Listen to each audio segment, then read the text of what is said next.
네. 오늘도 주님의 전에 기쁨으로 또 하나님 주실 은혜를 기대하고 소망하며 이 자리에 올라온 여러분 모두를 환영하고 축복합니다. 하나님께서 오늘 저와 여러분에게 베풀어 주시고자 하는 은혜가 있을 텐데 마음은 활짝 열고 그 은혜 다 받아 누리시는 저와 여러분이 됩시다. 옆 사람과 인사합시다. 오늘 잘 나오셨습니다. 하나님이 당신을 사랑하십니다. 여러분, 군복의 마법이라는 거 아세요? 이게 뭐냐면 멀쩡한 사람도 군복을 입혀놓으면 좀 이상해집니다. 제가 군대를 제대하고 예비군 훈련, 예비군으로 편성되거든요. 그래서 예비군 훈련을 6년 차까지 받아야 되는데 저는 그 학생 예비군으로 학교에서 전부 받았어요. 근데 그 예비군 1년 차에 갔을 때 얘기예요.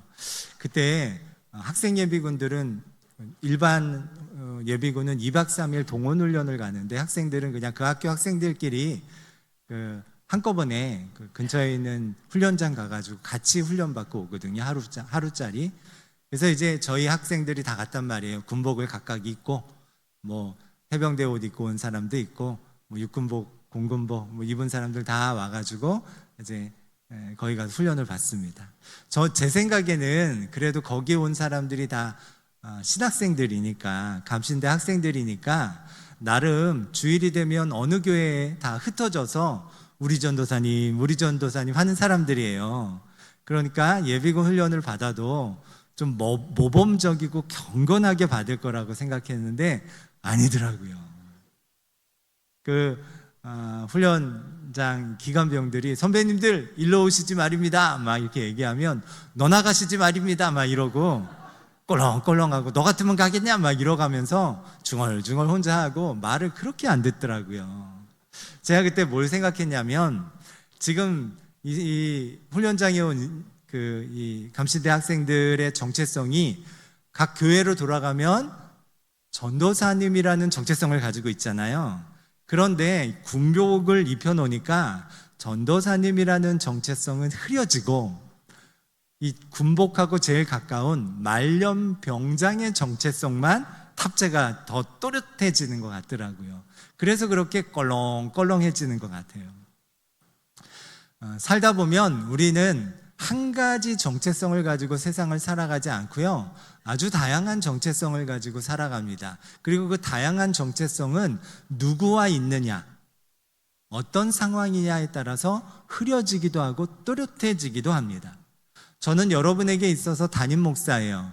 그래서 담임 목사라는 정체성을 가지고 있지만 또한 누구의 남편이기도 하고 아빠이기도 하고 본가에 가면 또 누구의 아들이기도 해요. 누군가의 친구이기도 하고 형이기도 합니다. 이렇게 다양한 정체성을 가지고 있어서 누구를 만날 때 누구와 함께 있느냐에 따라서 어떤 상황이냐에 따라서 흐려지는 정체성도 있고 또렷해지는 정체성도 있어요. 친한 목사님 처제가 걸그룹 멤버예요. 나름 이제 군통령 소리를 듣던 그런 걸그룹이라 한번 제가 그 목사님한테 물어봤어요. 그 처제가 집에 오면 뭐 하고 있어요? 이렇게 물었더니 밤낮 없이 헐렁한 추리닝 입고서는 그냥 낮이고 밤이고 잠만 잔대요. 힘들고 피곤한지 오면 잠만 잔다는 거예요. 그게 맞죠. 그게 이제 오랜만에 형부인 목사님이 갔다고 무대 의상 입고서 형부 목사님 오셨습니까? 이러면서 이 목사님을 맞이할 거는 아니잖아요. 왜냐? 집에서는 걸그룹이라는 정체성은 흐려지고 사랑받는 막내딸의 정체성은 또렷해지기 때문이죠.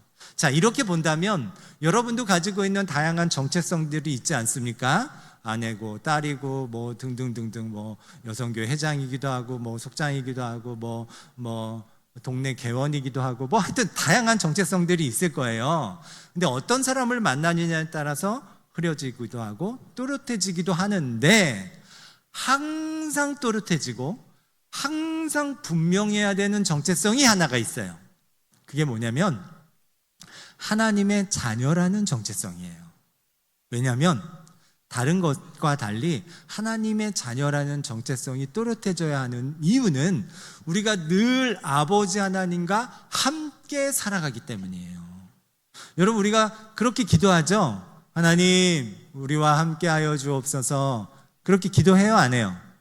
기도하죠. 우리 자녀들을 위해서도 그렇게 기도하고, 하나님, 우리 교회에 있을 때도 여러분이 하나님과 동행하게 하시고, 가정에 있을 때도, 직장에 있을 때도, 길을 갈 때도, 어디에 있을 때도 다 하나님 함께 해주세요. 이렇게 기도하지 않습니까? 하나님이 그때 함께 하시겠죠? 여러분이 길을 갈 때 하나님이 함께 하실 줄 믿습니다. 여러분이 직장에 있을 때도 함께 하실 줄 믿습니다. 여러분이 집에 있을 때도, 여러분이 어디 있을 때도, 여러분이 어느 현장에 있을 때도 하나님이 지키시고 보호하시고 함께 동행해 주실 줄 믿습니다. 내가 세상 끝날까지 너희와 항상 함께 있겠다고 약속하신 하나님께서, 우리 주님께서 여러분과 늘 함께 동행하실 줄 믿습니다. 그러니까 우리는 하나님과 늘 함께 하기 때문에 하나님이라는 정체성은 항상 또렷해야 돼요. 어디에 있든 무엇 하든. 그리고 이 정체성은 다른 정체성과 달리 이 땅을 넘어서 하나님 나라까지 이어집니다. 그러니까 영원한 정체성이에요. 그래서 하나님 자녀라는 정체성을 우리는 늘 흐리멍텅하게 가지면 안 되고요, 또렷하게 가져야 돼요. 옆 사람 잠깐 보고 저를 보세요. 하나님 자녀 같아요? 대답은 하지 마세요. 흐리멍텅해 보여요? 아니죠. 하나님은 자녀들이에요. 하나님. 여러분은 다 하나님 자녀들입니다. 그렇게 인사해 줍시다. 당신 하나님 자녀입니다. 한 번 더 할까요? 당신은 하나님 백성입니다.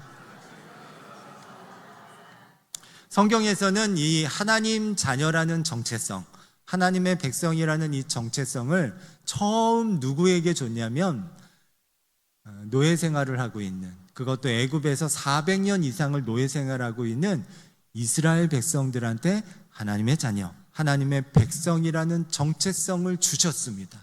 사실 그 전까지 애굽에서 노예로 살면서 노예라는 정체성을 가지고 살았어요. 희망이 없죠. 소망이 없죠. 근데 하나님께서 가장 작고 연약한, 그때 당시에 가장 작고 연약한 민족을 선택하셨어요.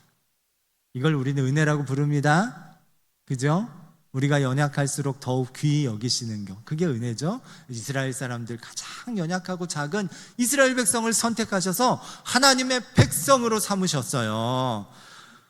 그리고 이 하나님의 백성으로 삼으신 내용이 출애굽기 19장 6절에 나옵니다. 우리 한번 같이 읽어보겠습니다. 출애굽기 19장 6절.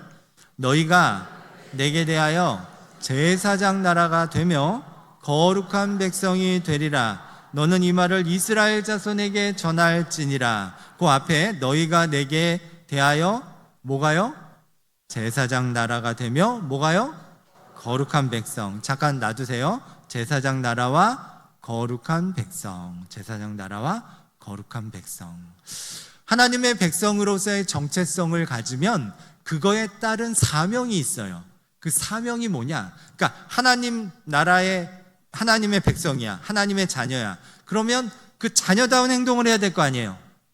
자녀답게 말하고 백성답게 행동해야 될 거 아니에요. 그 행동으로서 해야 되는 일이 뭐냐? 그게 여기서 19장 6절에서 얘기하는 것처럼 제사장 나라로 행동해라 라는 거예요. 제사장 나라, 제사장 나라. 제사장이라는 것은 하나님과 사람 사이를 연결해 주는 게 제사장이에요. 그러니까 제사장 나라라는 것은 하나님을 모르는 민족에게 하나님을 증명하고 드러내고 나타내는 나라다. 이게 제사장 나라예요. 그러니까 이스라엘 백성들을 통해서 하나님께서 그 일을 하시잖아요. 홍해 바다를 갈라서 바다에 길을 내십니다. 할렐루야. 사막에 강을 내십니다. 할렐루야. 그 놀라운 기적들을 보면서 사람들이 뭐라고 얘기하겠어요? 야, 하나님이 계시나 보다. 이 역할을 하는 게 뭐예요? 제사장 나라. 이렇게 행동하게 하는 거예요.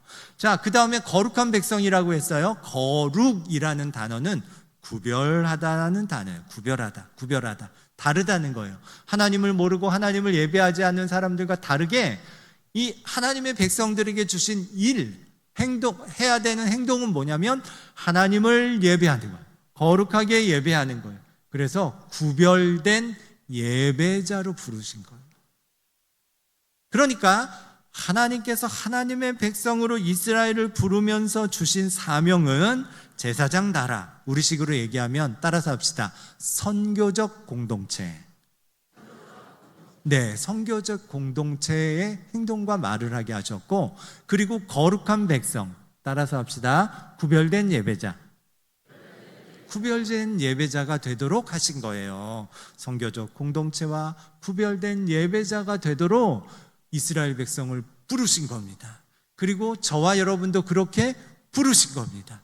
저와 여러분을 선교적 공동체로 부르신 거예요. 저와 여러분을 거룩한 구별된 예배자로 부르신 거예요. 이게 우리가 해야 되는 일이에요. 이 일을 해야 돼요. 이게 나의 정체성이고 사명이니까. 제가 여러분의 담임 목사인데 담임 목사로서의 사명을 아무 일도 안 한다고 합시다. 돼요, 안 돼요? 안 되죠. 여러분, 제가 아빠인데 아빠로서의 역할을 하나도 안 해. 그러면 돼요, 안 돼요? 안 되죠. 우리가 하나님의 백성이라면 하나님 백성답게 선교적 공동체의 모습을 가져야 되고 구별된 예배자의 행동을 해야 되는 거예요. 문제는 이스라엘이 이걸 안 합니다. 자기가 하나님의 백성이라는 건 알아요. 아는데 그렇게 행동하지 않아요. 하나님의 백성이기 때문에 선교적 공동체로서 하나님을 드러내는 일을 해야 되는데 그렇게 하지 않아요. 하나님의 백성이기 때문에 구별된 예배자로서의 역할을 감당해야 되는데 그렇게 하지 않고 우상 숭배를 합니다. 하나님이 그래서 이 일에서 돌이키게 하시려고 하나님이 징계하십니다. 하나님의 징계의 목적은 멸망이 아니라 돌이키게 하는 거예요. 그래서 누구를 쓰시냐면 아수르라는 나라를 쓰시고 바벨론이라는 나라를 쓰시는 거예요. 하나님이 이 이방 나라들을 하나님의 도구로 써서 이 깨닫지 못하고 자기의 사명대로 살아가지 않고 자기가 하나님의 백성이라는 건 알지만 그에 따른 행동들을 하지 않는 이스라엘 백성을 돌이키게 하는 몽둥이로 바벨론을 사용하고 계십니다.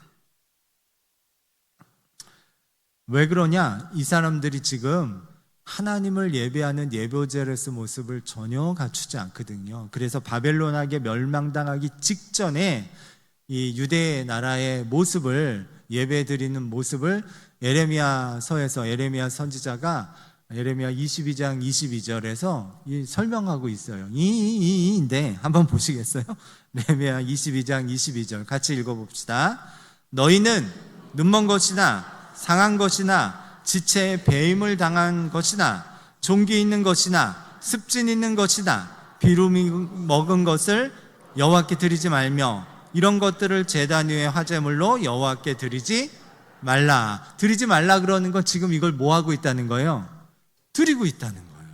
눈먼 거, 병든 거, 쓸모없고 가치 없는 거, 팔 수도 없는 거, 이런 거 드리고 있다는 거예요. 이때 당시의 예배는 제사예요. 제사에서 제일 중요한 건 그 제물을 태워서 하나님께 올려드리는 거기 때문에 제물이 중요해요. 이 제물로 가져오는 걸 구별되고 거룩한 것, 좋은 것 그렇게 드려야 되거든요. 그래야 되는데 그렇게 안 하고 병든 것, 눈먼 것, 상한 것, 째진 것 이런 것들을 드리고 있어요. 자, 이스라엘 백성이 지금 하나님 백성으로서 정체성에 해당되는 삶을 살고 있어요? 안 살고 있어요?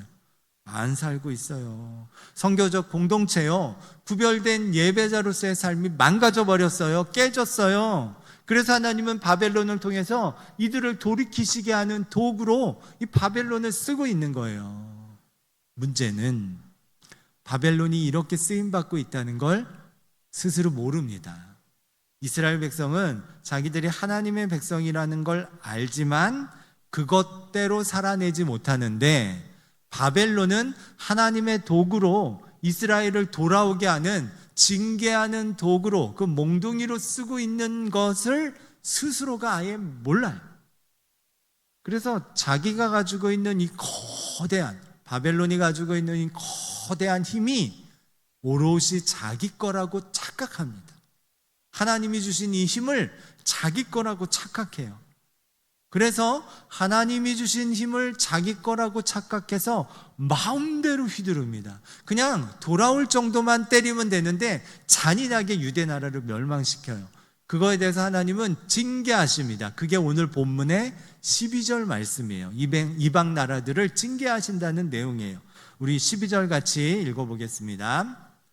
예루살렘을 친 모든 백성에게 여호와께서 내리실 재앙은 이러하니 곧 섰을 때에 그들의 살이 썩으며 그들의 눈동자가 눈구멍 속에서 썩으며 그들의 혀가 입 속에서 썩을 것이요. 하나님이 징계하신다는 거예요. 이 힘을 누가 주셨다고요? 하나님이 주셨는데 그걸 모르고 자기 건지 알고 마음대로 휘두르고 있는 이 바벨론을 비롯한 이방 나라들에게 하나님이 징계하시겠다는 게 오늘 스가랴 선지서의 말씀입니다. 여러분, 우리가 힘이 있다고 그 힘이 다 내 것이 아닙니다. 힘은 하나님의 것이에요. 그 힘은 하나님으로부터 나에게 온 거고 나에게 잠시 맡겨둔 거예요. 그러니 이 힘을 오롯이 나를 위해서만 쓰면 안 되고요, 하나님을 위해서 사용해야 되는 줄 믿습니다. 창피한 일이지만 우리나라 역대 대통령 중에 임기가 끝나면 감옥에 가는 분들이 많아요. 그죠? 다른 나라도 다 있는 것 같지 않은데 우리나라는 유독 많아요. 왜 그런가 제가 생각해 봤더니 이 5년이라는 임기 동안 받은 힘, 대통령의 힘 되게 많거든요. 되게 크거든요. 그 힘을 오롯이 자기 거라고 생각해서 이 힘을 투표로 인해 부여한 국민을 위해서 쓰지 않고 자기 사리사욕을 위해서 쓰면 꼭 끝나고 나서 어디 가요? 감옥에 가더라는 거죠. 그게 문제가 돼서 이 힘이 자기 거라고 착각하면 감옥 가는 거예요. 여러분, 하나님이 우리에게 힘을 주십니다. 모든 세상의 힘은 하나님 거예요. 잘 몰라요? 우리가 주기도문에서 맨날 그렇게 고백하잖아요. 우리 성경에 나오는 주님이 가르쳐 주신 기도를 어떻게 맨 마지막에 뭐라고 합니까? 모든 나라와 권세와 영광이 누구에게 있다고요? 아버지께 영원히 있다고. 이 아버지가 누구예요? 최재훈 아버지예요? 아니요, 하나님 아버지예요. 하나님. 이 땅에 있는 모든 권세와 모든 힘의 주인이 누구라는 거예요? 하나님이라고 우리가 주기도문에서 매일 기도하라고 예수님이 알려주셨어요. 그걸 자꾸 잊어버리고 사니까, 그 힘이 내 건지 착각하고 사니까, 나에게 준 힘이 내 것이라고 착각하니까, 그랬다가는 큰일 나니까, 그랬다가는 다른 몽둥이로, 사람 몽둥이, 환경 몽둥이 맞기 쉬우니까 예수님께서 알려주신 거죠. 모든 나라와 권세와 영광이 누구에게 있다고요? 하나님의 것이라고. 하나님에게 있다고. 하나님에게 있다고. 모든 힘은 하나님의 것입니다. 모든 권세는 하나님의 것이에요. 우리에게 있는 힘은 하나님이 잠시 나에게 맡겨주신 거예요. 여러분이 무슨, 아유 목사님 저는 힘이 없어요, 예? 비타 500도 잘 못 따요. 여러분, 우리가 다 힘이 있어요. 우리는 그 힘을 뭐라고 부르냐면 건강이라고 불러요. 아유 목사님 저 건강하지 않아요 라고 말할 정도의 건강은 있어요. 진짜 건강이 없는 사람은 말도 못해요. 시름시름 앓지. 여러분, 옆 사람한테 한번 칭찬해 줄까요? 건강해 보이십니다. 네, 얼굴이 달덩이 같습니다. 여러분, 건강이 힘이에요. 그죠? 근데 이 건강 누가 주신 거라고요? 하나님이 주신 거예요. 하나님이. 내 것이 아니에요. 나에게 건강이 있다 그래서 이 건강이 내게 아니라는 거예요. 하나님이 잠시 나에게 쓰라고 맡겨 두신 거예요. 그러니까 이 하나님이 주신 건강을 가지고 죄 짓는 데 쓰거나, 혹시 아니면 나만을 위해서 쓰는 게 아니라 누구를 위해서 써야 돼요? 하나님을 위해서도 써야 되는 거예요. 예배를 영어로 워십이라고도 하고요, 서비스라고도 해요. 그래서 이제 미국의 교회들 가면은 예배 시간 안내로 썬데이 서비스 언제 몇 시 이렇게 쭉 나와 있거든요. 서비스라고 하니까 주일의 예배가 내가 서비스 받는 날이다라고 착각하기 쉬운데 그게 아니고요. 우리가 가진 건강을 가지고 하나님께 서비스하는 날이 주일이고 그게 예배예요. 예배는 하나님께 서비스하는 거예요. 내가 서비스 받는 게 아니라 내가 가진 건강을 가지고 내 목소리로, 내 기도로, 내 마음을 모아서 하나님께 서비스하는 게 예배예요.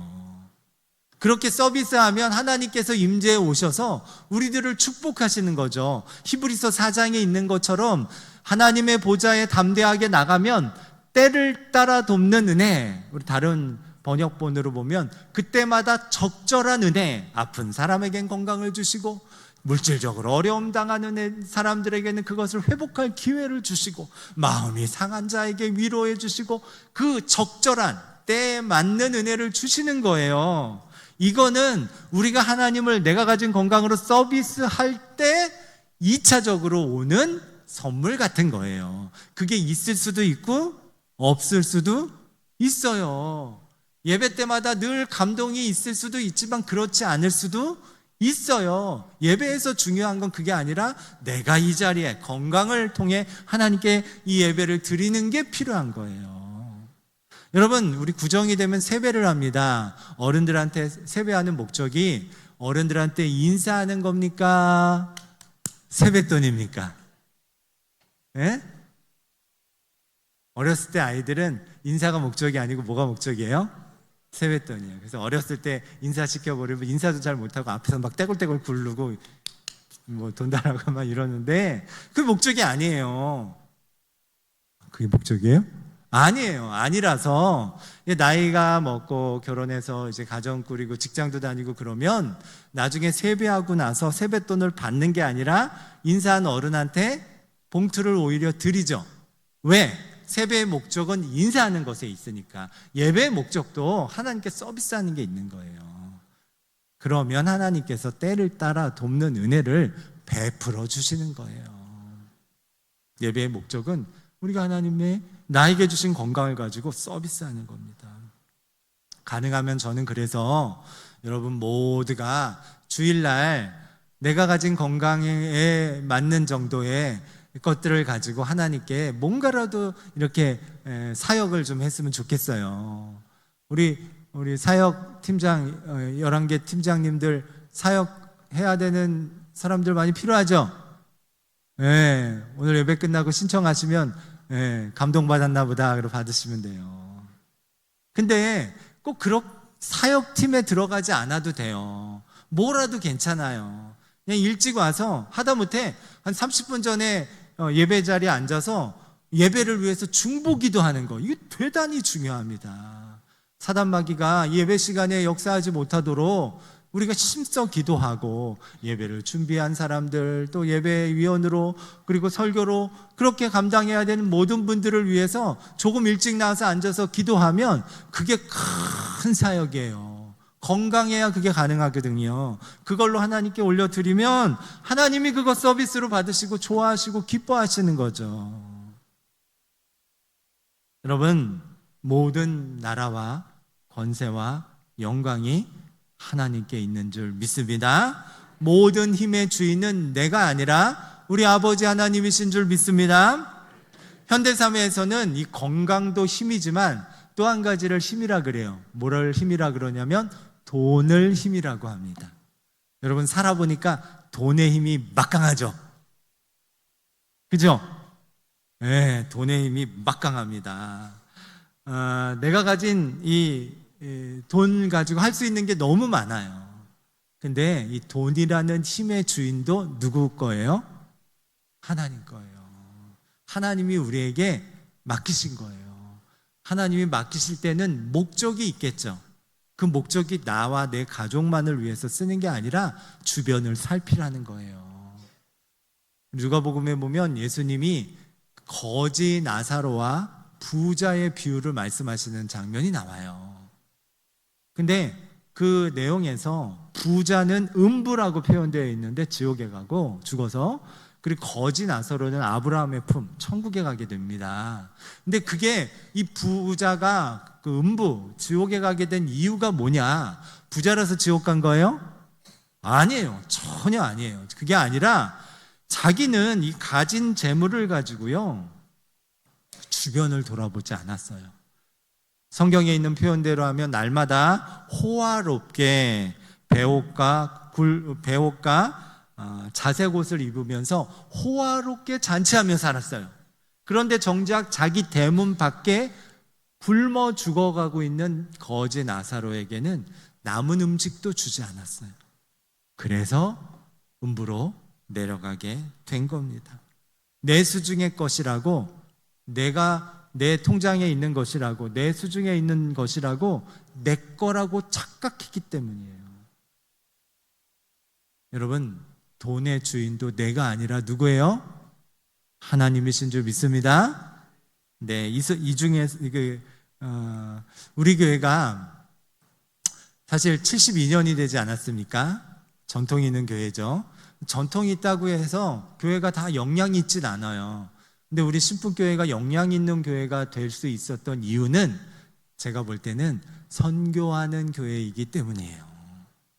선교하는 교회이기 때문이에요. 우리가 이 쉽지 않은 동네에서 있으면서도요, 열심으로 내가 가진 힘을, 내가 가진 건강을, 내가 가진 물질을 다 하나님께 드려가면서 선교했기 때문에 하나님께서 우리 교회를 이렇게 역량 있는 교회로 세워 가신 겁니다. 왜?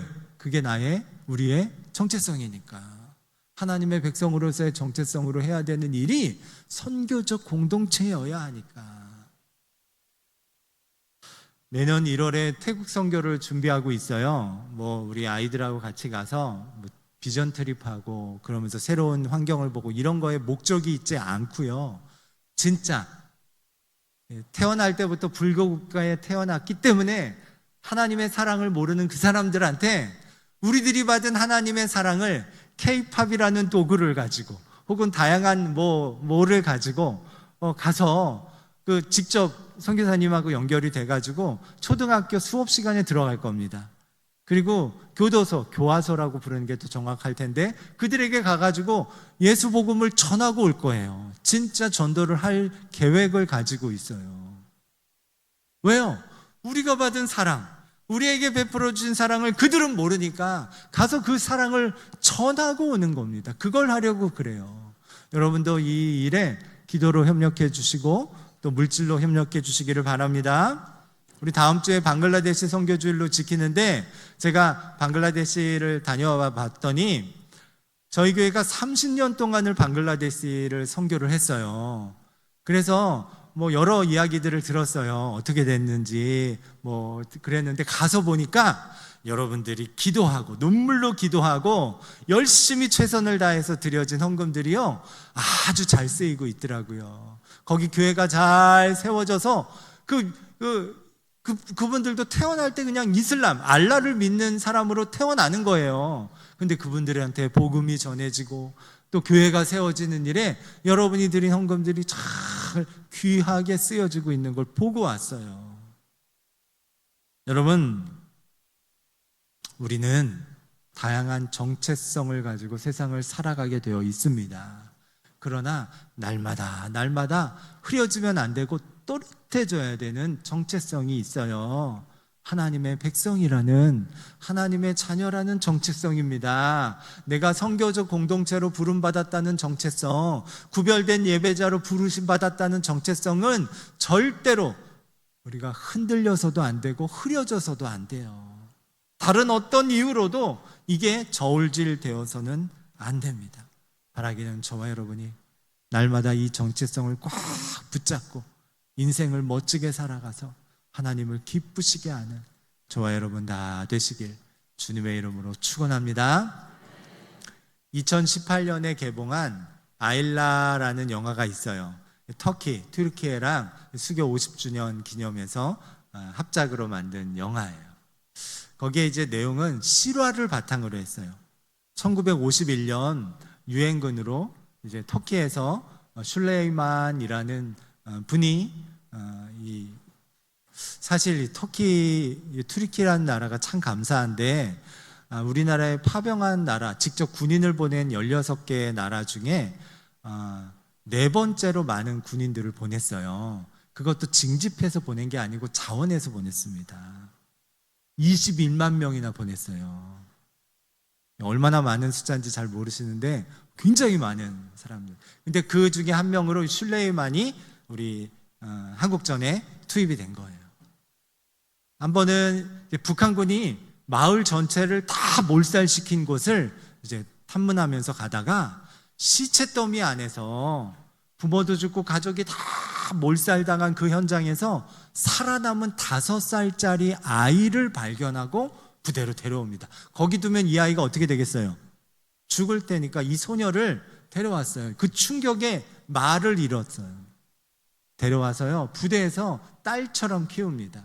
이름도 달, 얼굴이 동그랗다고 그래서 얼마나 동그란지 모르겠는데 달 같다 그래서 아일라가 이제 달이라는 뜻인데 아일라라는 이름을 붙여서 거기서 1년 넘는 시간 동안 같이 이제 돌보고 정성껏 딸처럼 그렇게 키웁니다. 그러다가 이제 휴전이 되고 이제 본국으로 소환 명령이 내려서 데려가려고 했지만 그게 여의치 않아서 헤어지게 돼요. 헤어지고 나서도 터키로 돌아가고 나서도 거기 이스탄불에 살면서도 결혼해서 살면서도 이 아이를 데려오려고 소식을 물어보고 근데 연락이 안 되다가 60년이 지나서 방송국과 또 몇몇 사람들의 도움으로 이 아일라, 지금은 김은자 할머니인데 김은자 할머니를 만나게 됐어요. 한국에 옵니다. 한국에 와서 그 만나는 장면이 다큐멘터리로 나온 거, 그 장면을 봤어요. 영화는 못 보고 그 다큐멘터리 장면으로 봤는데 이 술라이먼과 아내, 할아버지와 할머니가 벤치에 앉아서 기다리고 있는 거예요. 여기 이 공원으로 아일라가 나오기로 했거든요. 김은자 할머니가 나오기로 했거든요. 기다리고 있는데 저쪽에서 할머니랑 아들이랑 손주들이랑 4명이 뚜벅뚜벅 걸어옵니다. 기자한테 묻더라고요. 아일라냐고. 맞다고. 둘이 달려와갖고 부둥켜 안는데 엉엉 웁니다. 왜요? 이 아일라, 김은자 할머니 입장에서는 자기가 그 5살짜리 아무것도 모르는 시체 더미 속에서 죽어져 갈 자기를 이 슐라이만이 구해줬거든요. 딸처럼 키워줬거든요. 그래서 내 아들이 살아남았고 내 아들의 손주까지도 살아남은 거예요. 그러니 엉엉 부둥켜 안고 울 수밖에 없죠. 여러분, 선교적 공동체의 삶을 살아가는 게 바로 이와 같습니다. 여러분이 드리는 기도 하나, 여러분이 드리는 헌금 하나, 그것을 통해서 누군가의 영혼이 살아나게 돼요. 어쩌면 여러분이 천국에 가게 되면 얼굴도 모르는 사람이 여러분 감싸 안고서는 엉엉 울지 모르겠어요. 집사님 때문에, 권사님 때문에, 장로님 때문에 내가, 내 아들이, 내 손주들이 여기 올 수 있었다고. 얼마나 벅찬 감동이 되겠습니까? 여러분, 하나님의 자녀인 여러분, 하나님의 백성인 여러분, 선교적 공동체로서의 사명을 잘 감당해 냅시다. 구별된 예배자로서의 사명을 잘 감당해내는 저와 여러분이 됩시다. 모두 자리에서 일어나셔서 우리 함께 찬송하겠습니다.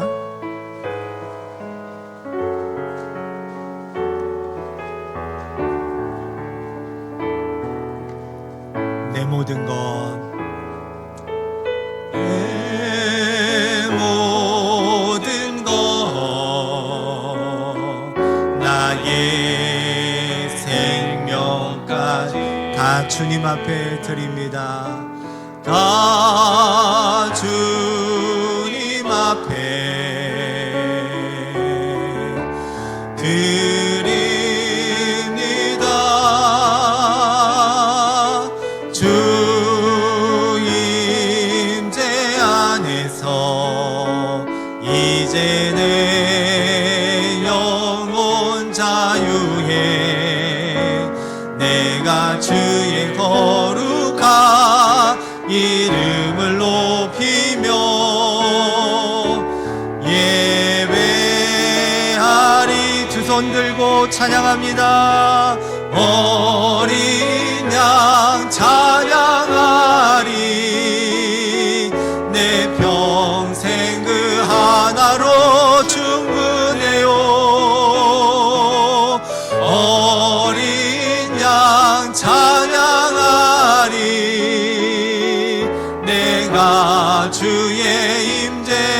안에 어린 양 찬양하리.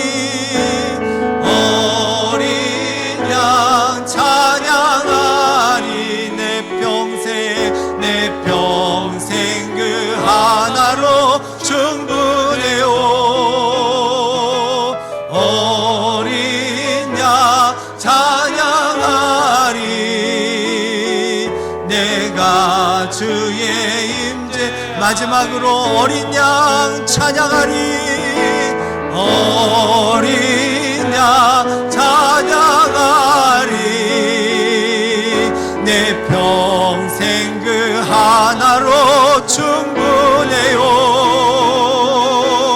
어린 양 찬양하리. 내가 주의 임재 안에서. 사랑하는 하나님, 우리를 구별하셔서 하나님의 자녀로, 하나님 백성으로 만드시니 정말 감사합니다. 우리에게 구별된 예배자로는 잘하는 사명을 주셔서 오늘도 예배하게 하시니 감사합니다. 우리에게 제사장 나라, 선교적 공동체의 삶을 살게 하시려고 우리에게 힘을 주시니 감사합니다. 주신 힘과 재능을 가지고 또 기도를 가지고 맡겨준 사명을 잘 감당해내는 우리 모두가 되게 하여 주옵소서. 날마다 하나님의 자녀, 하나님의 백성이라는 정체성이 오롯이 뚜렷해지는, 그래서 삶 자체가 하나님의 영광을 드러내는, 우리 때문에 하나님을 찾는 자가 많아지고, 우리 때문에 하나님의 영광을 보는 자가 많아지고, 우리 때문에 하나님 가까이로 다가오는 인원들이 많아지는 우리 모두가 되도록 역사하여 주옵소서. 이제는 우리 구주 예수 그리스도의 크신 은혜와 아버지 하나님의 놀라우신 사랑하심과 성령님의 역사하심, 하나님의 자녀로, 하나님의 백성으로 일평생을 살아가기를 소망하는 모든 이들 머리머리 위에 지금부터 영원토록 함께 하시기를 간절히 축원하옵나이다. 아멘.